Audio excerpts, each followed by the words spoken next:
یہ ہے کہ ہاف آستین کا کپڑا پہن کر نماز پڑھنا کیسا ہے، رہنمائی فرما دیں۔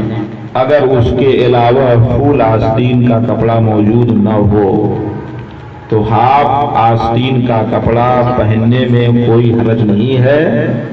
ہاں اگر اس کے علاوہ فل آستین کا کپڑا موجود ہے پھر بھی ہاف آستین میں نماز پڑھتے ہیں تو یہ مکروہ تنزیہی ہے۔ مکروہ تنزیہی کا مطلب کیا ہوتا ہے کہ یہ شریعت میں ناپسندیدہ ہے، مگر اس کی وجہ سے نماز دہرانا واجب نہیں ہوتا ہے۔ ہاں اگر فل آستین کا کپڑا ہے اور آپ نے اس کو موڑ لیا یہاں تک تو پھر یہ کف ثوب کے زمرے میں آئے گا، اور کف ثوب یہ مکروہ تحریمی ہے۔ نماز کا اعادہ، نماز کو دہرانا اس میں واجب ہو جاتا ہے نا۔ سبحان اللہ۔